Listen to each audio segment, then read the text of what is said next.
I am pleased to introduce Sean Rivera. Hello. Who, yes, is the leader of one of our most impressive and active groups, the University of Texas San Antonio, the Secular Student Alliance there.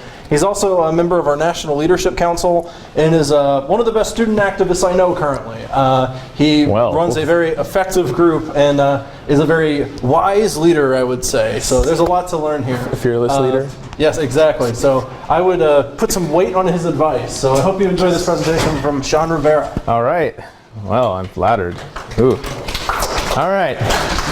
So, somewhat ugly title. Really, this is going to be mostly about officer motivation. A lot of people are going to have issues with that, and I've had a lot of problems with it too. That's my name, Sean Omar Rivera. It's also on the back of the shirt. Okay. Well, let's see. Here we go. Okay. So, like I said, I'm Sean. Here we go.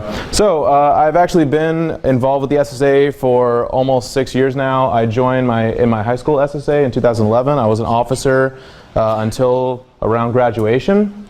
Right now I'm the president of the Secular Student Alliance at the University of Texas at San Antonio. And it's a very religious campus. It's littered with street preachers. That's my buddy Kyle. We're not really friends. Yes, we call him Ginger Jesus. It's funny because gingers are not supposed to have souls. Anyway, so I've been a leader in very small groups. My high school one had only 7 members at the worst, and I've been our group at the University of Texas San Antonio. I'm just going to say UTSA. It started out pretty small. Now it's getting very large. At the best, we have 55, 60 attendees. So things are going well. So time for horror stories. Since this is about officer motivation. And these are scenarios that have happened to me, and I've been talking to a lot of people around, and it seems like everyone has similar stories. So, one of them, at the end of one of our officer elections, we had an open position that was not contested. Somebody, a member who no one knew, shows up, says, yeah, screw it, I'll do it, and they win by default. Now, the thing is, none of us were their friend. We didn't really know them personally, so we tried to hold socials, meetings, hangouts, anything to get to know who this person is. They skipped all of them. It was a bummer. So they barely did any of the work that was assigned at all. They never replied to any messages at all. They never attended a single officer meeting. We have them every single week, and so there were probably like 30 officer meetings that so skipped them all. And eventually she even stopped attending general meetings. And these are general meetings with like 55 people around. So like it's a big deal. At the end of the year, they didn't contribute anything, and the members actually didn't even know what their name was, which was crazy because like they know our names at least. Let's see. Here we go. Okay, so here was one that was kind of a bait and switch situation. We had a new member. They were incredibly promising. They came in. No, you laughed and got me all. Yeah, you're gonna ruin this. Okay, so we had a new member. They came in.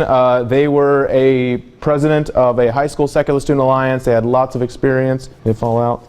Sorry. Okay, never mind. Oh, okay, cool.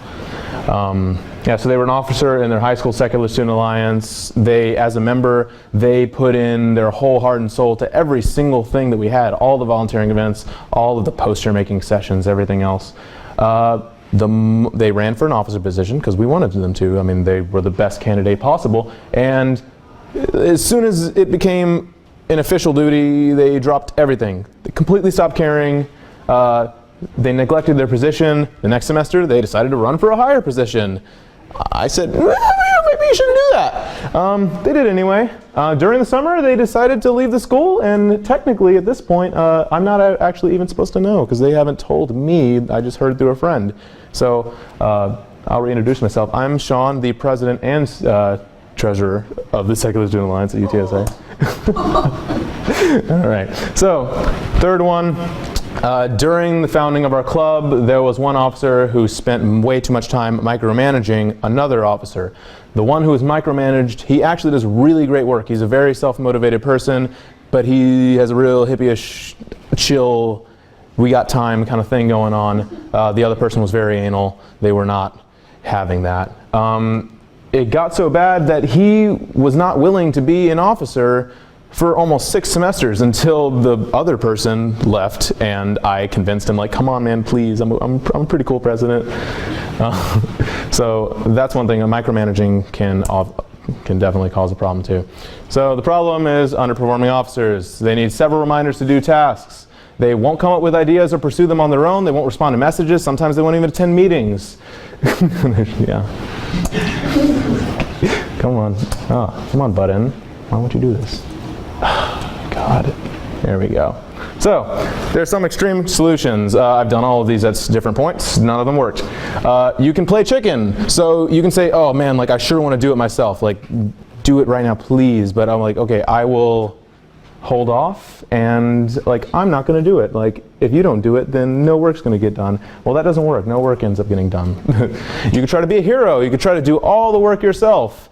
You know, different strokes, but yeah, it's for most people that's just not sustainable. And a lot of people are going to say during other seminars, like, self-care is not selfish, so, you know, watch out for yourself a little bit. And you can be a helicopter leader. You can micromanage. You can nag. You can have a cowman. You know. Come on, please. Damn you, button. There we go. Okay, so what you really need to do is be proactive. You need to act in advance instead of reacting to a current situation. You need to, well, anticipate these things. A lot of people are going to do things like this, especially when you start getting a large group. You're going to have a lot more varieties of opinions and varieties of self-motivation, and, you know. So, first, of course, communicate clearly, give officers a chance. If you have an idea that falls under somebody's jurisdiction, delegate it to them. See if they will do it. If they're not up to the task, make sure that they actually say that they're not going to do it. That's the most important thing. It's okay if you don't do something, just don't make promises that you can't keep. If an officer is not performing adequately, you need to speak up and you need to let them know. Okay, let's see. So, make sure all the officers are aware of how they affect other officers. So, I encourage using group chats. It's great. You can put an itinerary. People can see in real time what is expected of them and how they affect other officers. If possible, I like using ones with read receipts. So you know that they're like, if you have some officers who really don't like to reply to messages, like, I know you see this message. Please, come on, man. Like, this is urgent. Okay, so hold officer meetings. If you don't already hold officer meetings, come on, man. You need to do officer meetings. You should have them, in my opinion, in between every single general meeting. For example, like we have meetings so the officers have basically 2 or 3 meetings every single week. A general meeting, an officer meeting, like late Sunday after everyone's off of work, and maybe any socials that might be around. Make them really, really consistent. Do them at the same day, same time, same location. That was an impromptu one at IHOP. We usually don't do it at IHOP. We do it, you know, at an area for a group work at school. Make attendance borderline mandatory. You don't have to be a jerk about it, but express to them that this is an expectation of the officer position. And try to have meetings during breaks. Even if people don't live close by, at least make sure that they are present in some virtual means, you know, even if it's like a group chat or something. Give demonstrations if necessary. I actually had to do this during one of my officer meetings. We have a really chronic problem with the simplest job possible, just posting things on social media. So I stood up and said, okay, before we start the meeting, like, I'm going to show you how quick it is to do it. And I took 1.5 minutes and I posted on Twitter, Instagram, and Facebook, because you know, it's easy. So now they don't have much of an excuse, because some of them say, well, no, it takes a lot of effort. And I've heard that. So like I said, even if it seems like it's silly, you might have to do it. And you don't have to be, you know, lace in all the sarcasm. You can be, you know, nice about it, obviously. If you ever do have to do an officer's job for them, try to make sure that they're around if they can be. If you've asked somebody to do something 3 or 4 times and they just will not do it, just go ahead and message them and say, like, hey, do you want to meet up? Meet up with them and say, like, okay, like, we can also hang out, but here's the laptop. Let's do this really quick. I'll even do it for you, but here it is being done. Have them fill out an end-of-term survey. These actually were very helpful. That first horror story about the one who completely dropped out, this is actually their review. Everyone else's were like, the bars were like way high. So it doesn't directly attack any individual. That's the good thing. You just figure out different categories of responsibilities, say whether or not those were met or how much you think those were met. And then also, that last question, it doesn't really fully say it, but it says, did the public relations officer do the majority of this work, or did they spearhead this work? And that rating, even if all the other ratings get high, you can see that maybe the office didn't suffer, but it's because we all picked up the slack for them. There are some inconvenient truths you're going to have to accept. Some officers are not the right fit at all. Sometimes they're unmotivated, sometimes they took the position just because they thought it needed to be filled, and sometimes they're just too busy, but they're too embarrassed to admit it. That's probably the most likely scenario. You know, I mean, people care, but for example, I am not an engineering student, but I have a lot of officers who are engineering students, and that takes a lot more effort. So a lot of them are way too busy to have an officer position. If you don't give them a way out early on, the work will not get done and no one will speak up until the damage is irreversible. This has happened several times. I've even had officers who got kind of upset when other people asked them, are you sure you have time for this? The coast is never clear. So always be willing to ask, do you have time to be an officer right now? And tell them what that means. It means attending basically all events. It means starting and completing projects without being directed or babied through it. Being socially present too, it's not an official responsibility, but you need to show the members that you're involved. Like that first horror story, nobody even knew their name afterwards, which was ridiculous. Some officers, like I said a few seconds ago, they don't like being directed, questioned, or penalized by a peer. So, with the consent of the officers, sometimes you can make rules that will take the burden out of your hands. That'll neutralize some of the discomfort that comes with, for example, like I'm 20 and most of the other officers are like 24, so there's some discomfort and resistance that comes with me penalizing them. Here's some examples. You definitely don't have to throw these right into your constitution, but there's just some ones that have helped. If an officer doesn't want us to make poor decisions on their behalf, don't skip the meetings. We actually have made different amendments for that. So if an officer is not physically or virtually present during an officer meeting, they forfeit their vote for any measure that does not lie within their jurisdiction and or is judged to be minor or routine. Another one is if a duty does fall within an officer's jurisdiction, but it's time sensitive, and the officer's vote will be forfeited if they are not present and cannot be reached. Let's see, so this is one amendment that this one sounds a little bit extreme. I will elaborate exactly what it means. It's actually very hard for them to put themselves into the situation. If they receive an unexcused absence at more than one officer meeting, general meeting, you can set whatever limit. An impeachment hearing will be conducted at the following officer meeting in which we will determine whether an impeachment is justified. It does not actually mean the real purpose of that is not to impeach anybody at all. Just historically, we've had people kind of not know, like, when should we do something? So this just makes them address the elephant in the room. Even if it's a simple, hey, you know, you're slacking, man. And actually, that could be the whole ceremony, or the whole entire hearing. It could be, you're slacking.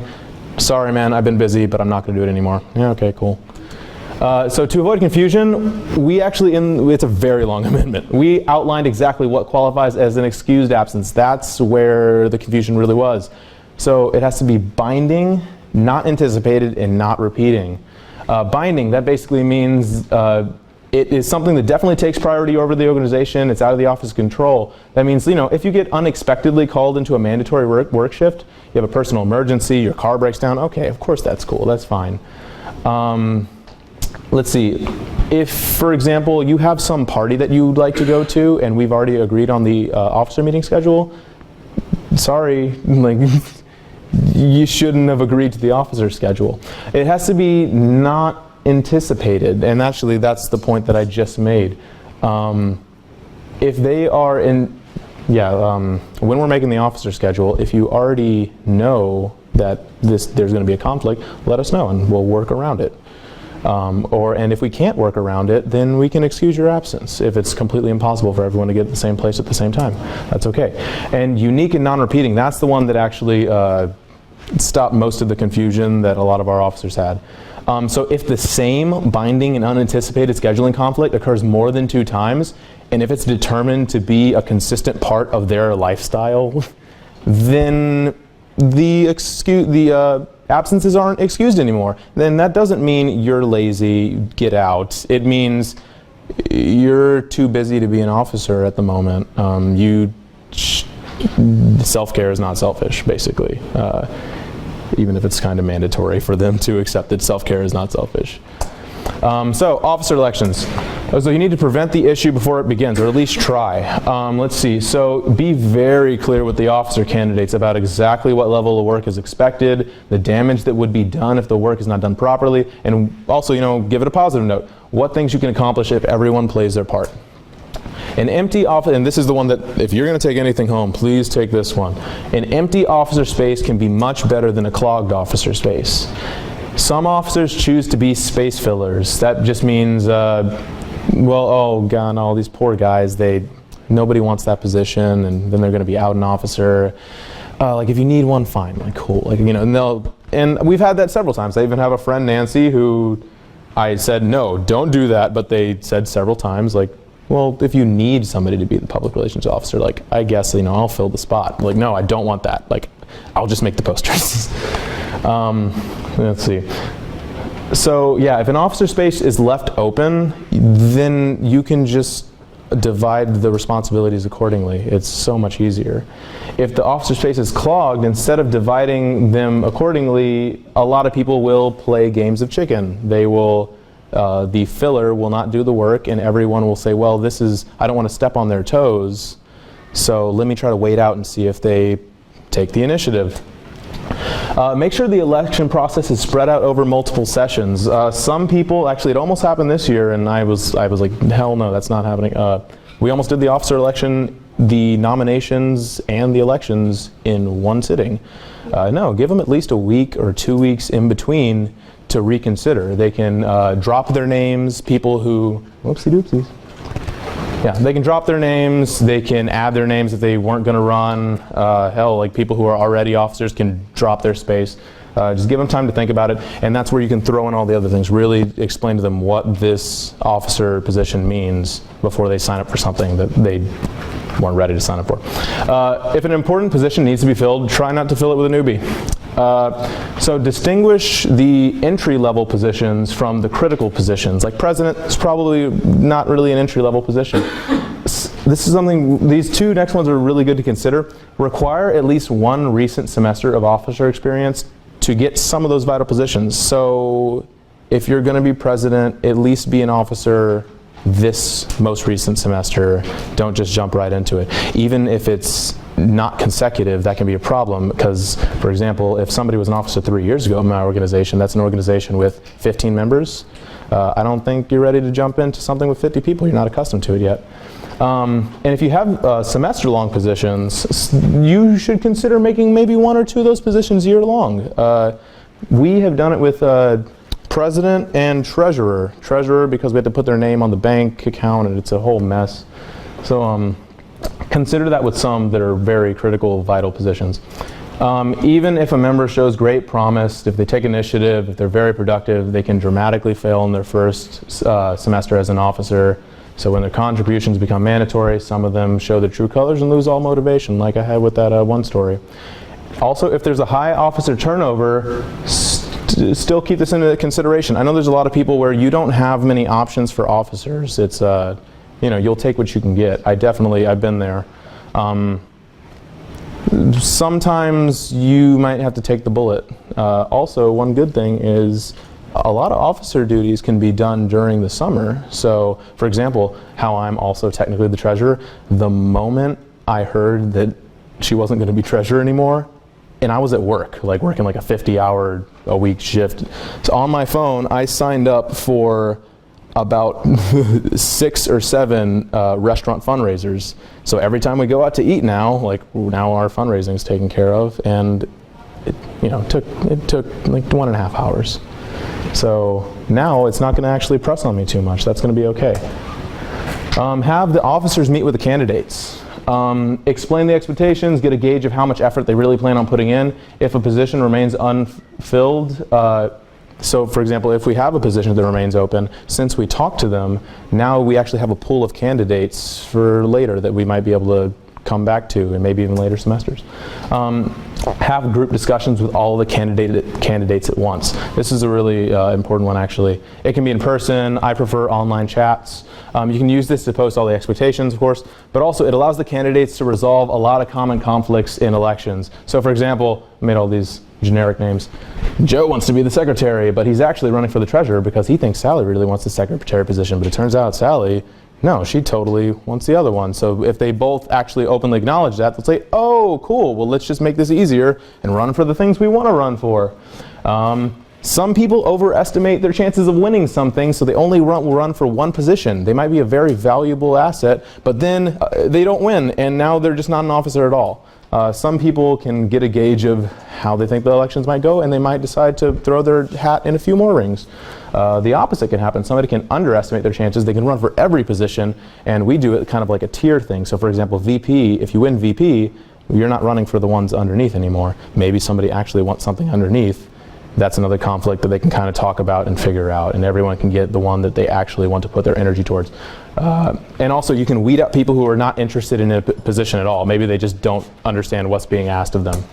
If nobody takes the position, leave it open, divide the responsibilities evenly. That's one choice. If an officer is competent and willing, they can hold 2 positions. I sound like a dick because of the being 2 things. Anyway. So consider using an appointment instead of special elections. Special elections, sometimes there are issues with those. Members can elect the most popular candidate or the only one that runs.